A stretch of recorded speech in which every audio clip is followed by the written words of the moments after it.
Alors, bonjour fidèles téléspectateurs de CCTV. Un dimanche un peu, un dimanche un peu différent parce qu'aujourd'hui nous commençons l'émission Canal de Vedettes à Bandalungwa chez Redi Amissi et vous allez devoir comme ça avoir des informations concernant cet artiste auprès de ce mélomane et nous osons croire que vous serez vraiment gâtés et ça va vous faire du bien. Un dimanche un peu vraiment différent, un plateau autre que votre plateau habituel. Doudou Montiri, ici à Bandalungwa, et Moron Djambé, le réalisateur qui fait en sorte que le travail soit bien fait. Redi Amissi. Doudou. Bonjour Doudou. Oui, bonjour, vous allez bien? Ça va, et vous-même? Ouais, tout marche à merveille. D'accord, je vais bien. Zambé, comment tu vas? Alors, Redi Amissi, moi je crois bien, aujourd'hui c'est un dimanche, vous étiez à l'église? Oui. Oui, j'étais à l'église, je suis chrétien, je prie chaque dimanche. Je pense que la moindre des choses, d'aller remercier le Dieu Tout-Puissant pour qu'il nous garde, pour qu'il soit toujours dans nos affaires. Que représente la prière pour Redi Amissi? La religion dans l'ensemble. D'abord la religion, Dieu, qui est Dieu pour vous? Je vous ai dit ici au début que j'étais chrétien. Oui. Donc je viens d'une famille chrétienne, donc la religion a une place de choix dans ma vie ou dans la vie de ma famille. Devant les difficultés, qu'est-ce que vous faites? Redi Amissi Azobela, Asakani, en fait, vous étiez aussi un peu souffrant, jour et l'équipe, moi et l'équipe, Osalakani, Nitango Belara, devant difficulté au Salakani. Mais quand je suis malade, je vais d'abord à l'hôpital et puis je prie les bons dieux pour qu'ils m'aident, pour que je puisse m'en sortir. Je pense la moindre des choses. La moindre des choses. Alors, Redi, nous sommes ici à Bandalungwa et nous allons peut-être passer des moments de cohésion avec votre public et surtout les gens de votre quartier, et Sikayo Fandi. Et déjà, combien de mois ici, combien d'années depuis au Fandi na Bandalungwa? Oh, na Bandalungwa, je pense que na umeli na sombaki ndakoyo na 1990 na 90 et puis na ekokota wa na 2003. Donc le loto ba 16 ans ba côté. Alors na population na ba voisin na ba ta quartier na yo bo vivre nini? Pour l'artiste chez lui, l'artiste d'abord on a conflictuel té na mta problème té na batu nyonso bien les quartiers moi on va dans la cité donc on a peur batu nyonso mbote so mutapenga mbote. Je pense que na répondre à bon na linga ozapela libanda mingi té na mingi na kati ndako sokoye okutanga plus même mikate pilaka na yo parce que donc na quartier na batu nyonso ba petit classe ba mikolo ba na mike. Donc, si on a moyen de master, master, oui, ça va, ça va, mikato. Il y aura bien, non? Master, on a un bon malin, il y a mikato dans la classe. Il y a la gratana, aïebi. Il y a un gratana. Asalakande ni bofana kanaye abibenga kasanze bino bozana se boza basse classe yazana ba classe likolo ubende il a sarate aza star na zamuta ko mikitisa hein o elo ba na ba ikuma même la blibabi mikitisa po mata yaza na système wana aza ya mutu nyonso asola na mutu nyonso ezala nani ayambaka solo la kanaye mais na ba réalisation na ye na ba composition na ni nze monini o lingaka makasi ese bele mo na tanga ezate nyonso na lingaka. Nous avons comme conseil, nous avons conseil na opesa ye donc ataka bo pikiliki ya mosala mo pikilika na mosala alembate akitate. Merci beaucoup. Jeune oh ba la musique ngo lelo papa nini yo yebisa bango parce que lelo nako banda nako koma le rôle le meilleur, le rôle la star, le rôle la mutmol, donc intouchable. Alors yo yebisa bango nini pour attendre le quartier na yo aujourd'hui normalement, naturellement, donc sans complications. Et le gozo le bara, les autres dépendent n'est pas une outil. Les autres dépendent de l'éducation ni ba parents ba pesagio. Les autres dépendent de la niveau ni ni achikoza nango. Et tant on embrasser musala oyo. Pour bando confondre te musala oyo ya musique déjà quoi musala nyonso. Papa bombenga bazawana. Papa Rochero, papa Franco. Est-ce que Zaliga Moussala est à l'Olendo? La réponse est non. Est-ce que Zaliga Moussala pour Mouna Batupamba? La réponse est non. Est-ce que Zaliga Moussala pour Lugano Abassi? La réponse est non. Donc ça dépend ya moko na biso epai nini outi but na yo ezalaka nini mpo bato mosusu bakoti mosala na biso mpo azalaka moto apasi azalaka mona neti so okomi na musicien okomi na basi bazali moto aya mpena mpona azalaka nde kaka na basi bazala balanda ke bazali mosusu mpe ezali alekaka kaka na tv donc bato mosusu balingi lokumu ya musique me balingi koyeba yango mo mosala te alors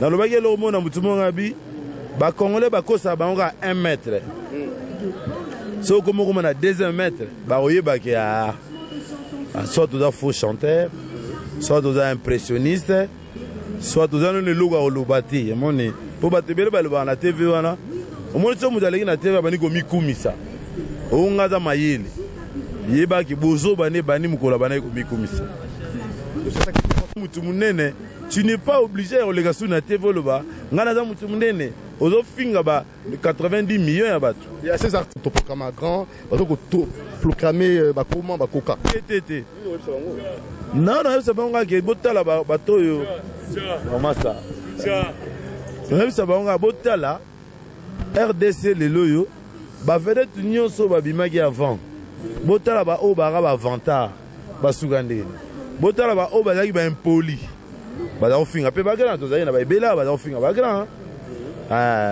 basuka ndenge nini donc bamodele nyonso oyo bango bazosala lelo esi ezala avant donc foka osala attention olobaki mosala ya pamba ezalaka te ve longumba papa longumba me bave oyo bakotaka classe parmi bagénération wana kale jeff aza parmi baoyo bakotaka yo omonaka kale jeff na te bazokende olobala bato ke bamusicien nyonso boza bazoba ngai naleki bino na mayele ntango okomi déjà prétentieux ntango oza moto ya orgueil okomi otin congolais na 1 mètre na yo wana master na 1 mètre no wana mokolo yali bakolota baloba o yekuta ayembaka bien ta mpe bato baleson yekuta ndenge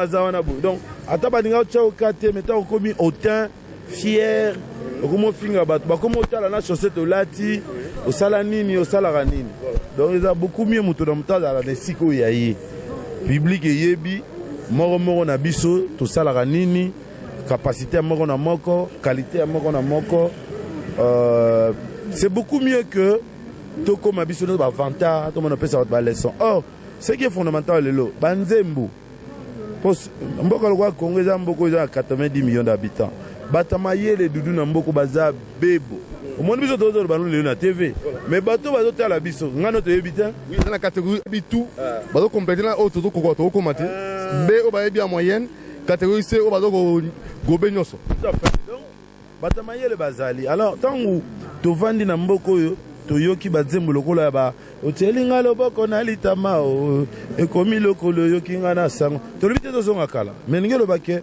bagrand ya kala bamesisa Congo na texte na niveau thématique donc biso mpe nde toza bahéritier ya bapère wana toza obligé totala bakota na haute musique il faut banoyema na anglais il faut bachanger un peu bakimi mwa rumba c'est là ils pensent comment baza lokwa bakomona nini mpenza bakokanisa nini bakokoma bakoleka baoyo bayembaka déjà non eloko nayebi biso toza premier groupe oyo etravaille na mindele na monde entier eloko ya liboso bayebisi biso ntango tokutani na mindele ngo banani motu moko komo na ye Martin Messonnier aza manager oyo abimisa Yusundu Morikante Salif Keita bavelete nyonso ya minene mbala liboso tosali réunion na ye ayebisi beaucoup la bi papa Wemba nalingi tobetelanga lokwa mindele parce que mundele alinga yoka nzoma mindele akoyoka yo papa Wemba te akoyoka te kobo moko azosala musique ya mindele akoyoka bango momi mindele yo papa Wemba beta musique na yo mais latisango mwa elamba mosusu donc biso toza fier ya ko défendre culture na biso parce que musique eza identité ba o balingi ba renier identité na bango eza pe droit na bango. Est-ce que bakokoma na démarche wana etali bango mais nga na kolongwa jamais congolais elonanga telemi kitoko boye ah t'es bien habillé. Merci beaucoup. Boutique Jésus le rock. Ah le rock en tout cas bien na longwa na bajini nanga mpona bandolando lowa député boye non esimba te. Je suis aussi candidat. D'accord, c'est bien. À mon tir. Donc, il y a que bateau belé, la musique soit na ba stratégie, soit na ki fanatisme. Pour yoka ki que ba un tel ezo marché, ngape na sala lokola bango eko marché te. Ngana loba moto na chance na yeo, chance keseni ala. Yemoko moto sala mon kilibongo. Donc, au Kazate, pour estimer pour mentir. Redi Amissi, bon, en fait, cette démarche-là, est-ce qu'il y a comme Manango, Tinasuka, ou bien compliqué Bango. Mais si maintenant, on appelle moi masse mourir batou, bazako s'adhérer na idéologie wana ndeba ko benga bango moko na stratégie wana ko zo musique na bango. Est-ce que yango pesa bango sous le lendo te ko pérenniser action na bango, démarche na bango? La place ming te toza na ba musicien ba salaire le on a expliqué binoti. Biso do na vie na mo excuser na vie jina ifonge. Mais on pesa ba dumbote na ga. Hein? Botu na ba ba yebsa bino. Jina mbote na vie na ngali. Mutabanda na wana ape ba dumbote te jina ifonge. Siko médaille ni viangwa zangu. Donc eza na ba biloko oyo, eza ba stratégie ba grand neti boulou wana. On a fabriqué, on a 73. Vous comprenez? Donc, il y a un peu de ça qui mais bateau est belé bazo landango le lendo. Mais le lendo est même à gamme tout na mieux. Sauf le lendo mingi. Bata oh non c'est pas ça le lendo n'ambogo. Ils ont na bar, ils ont na politique, ils ont na musique et ce qu'on donc quand ça la musique il y a war musique ça m'a bêté. Biso si de ça la gagne on mon a été bêté par Maria Balance. Mais tu gardes toujours identité à ba congolais. Donc, pour biso dans la musique, il y a biso. Mais mon frère, Neni Yoko Zana, Ozana Komuno Muntiri, Mozoka plaisir, Yoka Komo ya Mohamed bien. Nous sommes en sens. Donc, biso c'est quoi tu nationaliste. Ça dit que ne repoto, Ata Mundela za, mais moi je suis congolais. J'aime ma culture à moi. J'aime ma musique aussi. Il faut de la force pour vous défendre. Parce que si on ne pas Mundela, ni on Mundela Zolo. Et comme bien. Non, c'est faux. Il y a Mundele, Azana et l'autre Mabe. Complexe ou quoi? Il y a complexe. On nous soulane bien. Il faut y aller. So Mundele a cause ya boy zo banga. Aya. Faut y bino eta. Donc on a Mundele, mais Azana boy. Donc ils ont ba biloko oyo. Ba musique wana ba tebele ba sala lokwa kanza. Asala musique ya Mindele. Mais abosa n'aura jamais musique oyo ya mboka soko yoki banze monyoso lokwa kanza yemba oyoka ka yembe lokwa Mindele te banze mbebele lokwa kanza pesa bokulu apusa lolendo nala kisa nalingi yo na kati ya motema olele nalingi yo olele ezaka musique na biso ben to latisa monde mususu ezeleli na yo Maria Valencia musique à Congo et lati ndenge mususu wana na d'accord mais olongwa okoma robeta no lokola batu misusu peut-être dans un premier temps au marché mais tant que au marché te ozongela ba Congolais ba obwa kisa très bien. Valeur Bagran au Batiki Bisso, Batika Bisso, comment est-ce qu'on peut faire pour garder Bango toujours, bien que Bakoufa, qui ça viva la musique, toujours Victoria, dans l'ensemble, Bagran au Batika Bisso. Est-ce que c'est encore possible, les loyaux, groupe Batika, garder idéologie, top identité à Bakolo, orchestre Batika Bisso? Je pense que c'est la réponse à la question de nos confrères Nabine Belé. Congo est un peu bandit, le Congo c'est banda kala. Oyoka ba mindele ba vanda qui a 80 ans, Bangolais ba vanda ba 80 ans, donc c'est banda. Autre salama lelo et c'est salama. Ah, makamuya ba héritage non mukolo kesa kufi. Et bon ba tunsu ba tikali ba émerger nango. Et là moi passe. Et banda na vie Kalejev, le père de la musique congolaise. African Jazz et Tikalate, Afriza Rochereau Taboulay, Seigneur, Afriza, grand maître Franco Lomama qui a dit bela bela na soki vangu na soki dia nzenza ya nanga Jean Calais epe Calais na Bandalungwa vie nanga King Kester Menea kulutu na ngai Jean Madilou. Donc eza ba biloko oyo eza évidence même, c'est l'évidence. Ce hôtel même l'empire au mona bile kwa salaki empire na ye bwinga salaki ya ye le pombo sali ya ye mais ozomona ke non nze mona beta kuna na na na na na na Majeko on se la moi rappelle mon ya yambo ezala kasebana Majeko bakola na ndenge ya malamu asala bakelasi bakomande bato olinga ngo pona nini message nini okanga na nzembo pour aider à misa zalia bon nayebi musique ya Redi Misi depuis kala bon avant que nayebi elongi na ye bon la banola na kala album surtout album Ali Kelemba nayebi en 2009 hein? Si je me trompe pas 2009 nzemba masheko de na landara pe aliboso après là na linga masheko na album oyo na nzembo emba Santa Claudia Santa Claudia et album oyo Ali Kelemba masheko message nini ngara na ya vie ya biso ya mbala mobali hein vie ya bala mobali maloba loba kobala kobota to simba bankoko esengo ya mwana mobali ya musique ya toli eza donc depuis pena bano yoka pena pena yoka bêtise na kati te neti banzembo bayembela Didi Kinwani donc la meilleure chanson bayembela Didi Kinwani eza nzembo ya Redi Misi.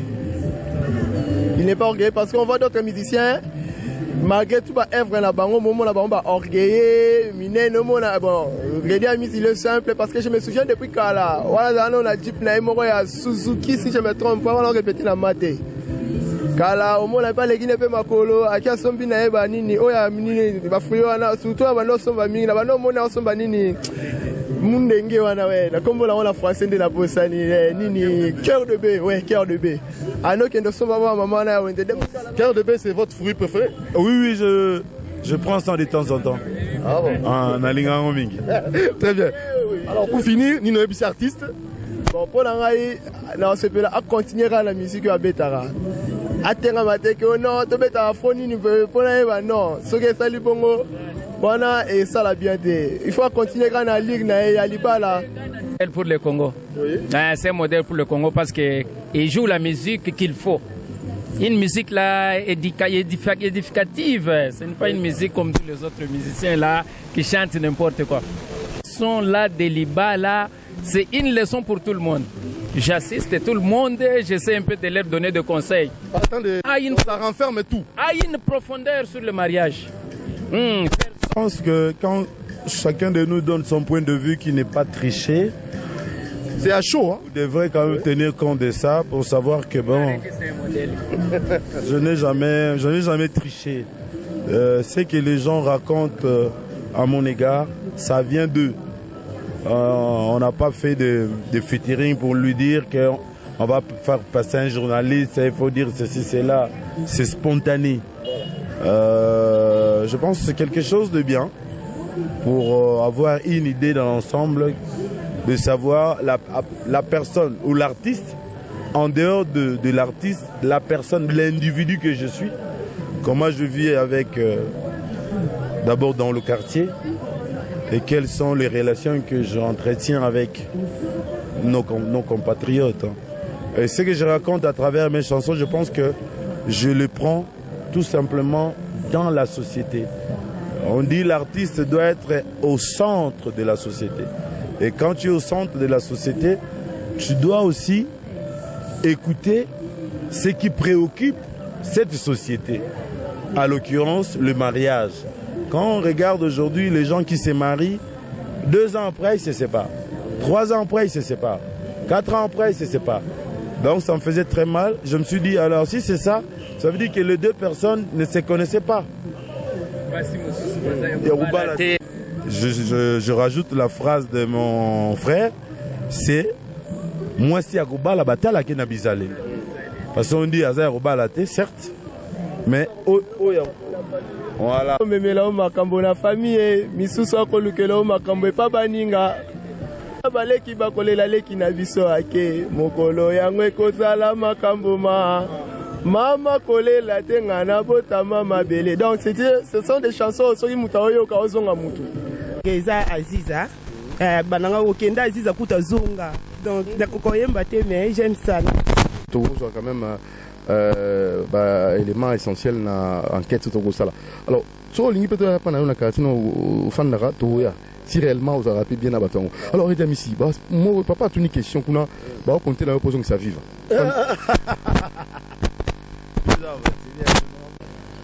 yala lango bongo te même yezu tanga kufaki yezu musabi matin so yezu akiake donc bato nyonso baloba koma vivre la musique c'est gentil mais butalaka ndenge makambo yango elekaka vivre la musique je pense que eloko bokokanga ya papa oyo asalaki vivre la musique abotaki bana eloko bato bakokanga wana na bana oyo abotaki moko ya bana bakokontinue baidéologie oyo papa na bango apesaki bango. Je pense wana ekokontinue mais bolobaki Redia Misi tika groupe na yo mpo konza viva. Je pense que ezaka nostalgie namona te nani yango asala esimba banostalgie bato balingaka papa mami balingaka vivre la musique mingi balingi te eloko wana edisparaître omoni nazo comprendre bango sauf baréalité ya mokili bao nyonso mpe balobaki na african jazz basouetaka african jazz ekufa te bato mpe bakolinga oke jazz basouetaka oke jazz ekufa te bao mpe baza kolinga friza baza kolinga friza ekufa te baoyo ba empire balingaki empire bato ya donc eza ebele ya bela. Alors pardon, évidence c'est ça là que mwana tout le monde a Madilu, mwana Franco abimi ayo ça ba pouvoir ba frère Edouard ba Bouinabo tout le monde a qui vieux Simaro prêtre ya ba prêtre tant ka mutalibo ça comprendre je pense qu'ils a vieux Simaro pour roroti gano que jazz mais comprendre que té ok jazz c'est impossible.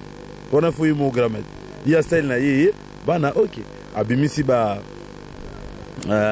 bomba mai na yo ya miso okolela masumu na yo na boyo simbanga na nzoto maboko na yo etondi makila ya motema nanga. Ça doit se sentir que ba idée ya grammaire mais bana ne bazo véhicule ngo ndenge mususu.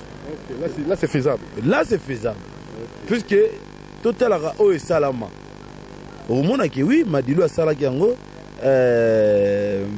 grand nangai Simaro le poète asalaki yango maman son denga zo simba viva ona seroko nago ça commentaire sur yete surtout un écran conseil nous repé ça peut-être na attaque conseil nago PC un écran ba musicien mais même pas fou là Bendo et les autres là le roi moko akufelaki basalaki nini nikolo père wana akufelaki mwasi azelaki 40 jours basukolaki ye basalaki boye na boye bango mpe nini elegai na bagroupe nyonso oyo bamikolo nango bakufa nini bakosala nango topesa déjà exemple ya vie na ngai poète Simaro Masiya mo boloba ezalaki ya solo mais moto alingi atika noke jazz eza Simaro Masiya zintelele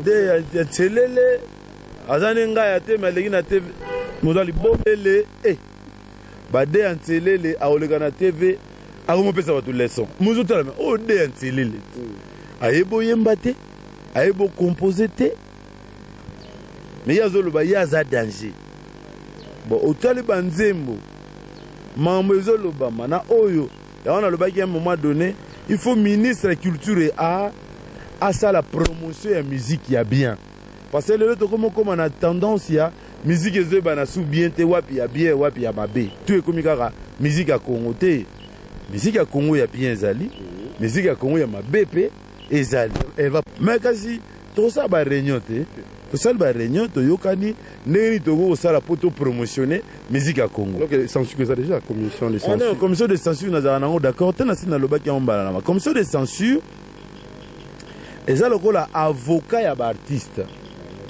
C'est-à-dire artiste ntango azosala nzembo il faut une commission de censure pembeni po aloba na commission de censure tala ngai na ngina loba boye ba censurer avant bimisa ba censurer était ba ko aider babi papa montiro mon ngosa émission na balabala te to souhaito sala on akata lopango on ngosa on akata plateau to souhaito sala on telle place et vous allez beaucoup mieux bacha mon problème est la censure les amis censure commission de censure et salama ina l'air MPR parti état papa na biso Mobutu alingaki alandele ba communiste baza chaque mutu na chaque lupangu chaque balabala asalaka nini azoloba nini tout ça donc basala que commission de censure ezala pour elandela pe ba artiste on ne sait jamais bloquer ba leader d'opinion ba ko peut orienter en outre il faut pas les voir mais ceux qui ezali commission de censure mais faisant un département de culture et art et non la justice ndenge ezali lo bon boche ba na commission na personne 5 partout oche Jean Goubal oche Susi Kaseya oche venanga yoka mukonzi aina na seka 3 nanu okomona ke bana nyonso babanolimisa banzembo avant babimisa nzembo baye nango na commission bana wana bakomi ya lolendo bayebi déjà koyemba yango na nde problème ya wana bito sa promotion ya musique à Congo tozongisa ba norme. Est-ce que le lendo na efficacité à Moussala? Est-ce que c'est le remoko? La réponse est non. Et le contenu aussi. Contenu que tu vois dans des dissertation parce que on est comme ma classe. Parce que banda kalanachik dissertation de la cour à passe. Sujet, introduction, développement et conclusion. On a composé soutien soit tangate. En tout cas, il y a un moni mutako bano loba banzembo à lobby vert, ne bandeli l'air continue blé, l'air une orange. Ah ben là, ça peut 5 sujets dans 4. Mazoé batté. Parce que. Tu as développé ça mon côté. A développé, tu as dit que 3 sur 20. Donc, bref, pour la musique na biso, pour la promotion de la musique na biso, pour la en sorte que ma maison wananzela, commission de censure, ce qui nous a mis, on n'a jamais contre, hein. Nous sommes dans le babosa pour, nous avons nini. Tu veux récupérer ou tu te perdre. Commission de censure. Ceux qui ont l'élection du ministère de la Culture et Art. Ministère de la tutelle. Aluki bato na tangele ba souzi, ba veyoka, banani, ba zola tempo, ba zamwe belé, ba sage, ba Jean Goubal. Bango sikoyo ezala tene na koma oyoka, commission de censure est sanctionnée. Non, il faut une mot préventive d'abord. Pour prévenir batu koyebisaka bango bosala bote soko sali bokoya na mobeko boya na banzembo na bino avant bo enregistrer comme ça ezala te batu na bien dudu muta uti ka Kongo enregistrer ba musicien na akena ngona poto enregistrer ba musicien na poto azonga comme ça de censurer le lobby et censurer bino ata yo moko eza décision bon sens te décision bon sens c'est ça. Ngai commission nazo yebisa bino boy nako passer communiquer na TV comme na radio ba ono so bazo sa banzembo sika boyelanga ba sujet nini bozo utiliser bozo exploiter boyelanga ba thème na bino totala pose à la irréversible c'est-à-dire so boshi bo enregistrer moyen to censurer bino susu exact biso ça mutasele nzembo no sans à censurer akena mopota zengi bombala moko asel ba dépense censurer yo sanction ata bino il va juste moi na yo mo asala ke palanga est-ce que vous rendrez service à bien? La réponse est non. Donc je pense que le ministre Nabiso à un moment donné ben ça biso to expliquer que musique ndezo qui ne comme na dérive pour tous gens sango to ko ça la promotion de musique to ko luka ndenge ni to ko ça la promotion de musique elingi loba ko lakisa bana mboko yo modèle na biso ya malamu na modèle na biso ya mabe trop na pese ba masa tumbote président Ben Minaku continuer quand ndengwana venanga sekam basala mebele ya André Kimbuta bana kuluta baleki Bandel les a réellement Paris. Bandel les a Paris mais te resenga na ba konzi ba betela so moi c'était c'est kata juste papa Kevin na pesi Camille Kachama le sako na pesi venanga Louinsa ve wana luinsa ye mutayelanga babula nzembo na yemba assistance sociale na nyonso ozalaka kozwa yo bombaka te boye na vie luinsa aza cadre ya monene na basociété moko ya minene awa napesi basalamu ebele bamasa nyonso balandi na lere oyo napesi bino bambote ebele boza tellement ebele que Clara de Bruxelles et puis le 29 juin na beta bon na Sulutani wana bobo sanate bato nyonso balingaka redi amisi le 29 juin tobeta bon na Sulutani epai wapi bandeko nyonso balingaka biso baya koyoka banzembo ya kitoko epuis na ngana annonce na bato nyonso balingaka redi amisi que na sali Facebook na nga moko na internet boko kokomela ngai na redi amisi officiel pardon redi amisi officiel donc bamasa nyonso balingaka redi amisi oyo bakoma officiel te ezanga te po bato ebele bakoma bakomona bango bamisusu bailo bamisusu kante bamisusu en tout cas bamasa nyonso oyo balandi nga lelo napesi bino nyonso mbote bao mpe na bosani papi Séoul na Katanga napesi mbote Rémi Ayayos na Brazzaville Emery Alcatel en tout cas bamasa nyonso amoke na bamisusu bon dimanche na bino biso towutaki messe. Et l'idée, comment est-ce que vous avez trouvé quoi ça la artiste na milieu? Oh bien besoin jojete bato mosusu mpe soki na quartier nango bayebisa bino Joana mon fete amona bato lokola nini soki aya apiaka ata bato mbote te mais je pense que kozala vedete eza eloko mosusu mais kozala mutu nanu humain eza mpe eloko mosusu. Merci beaucoup. Sainte-Thérèse oui.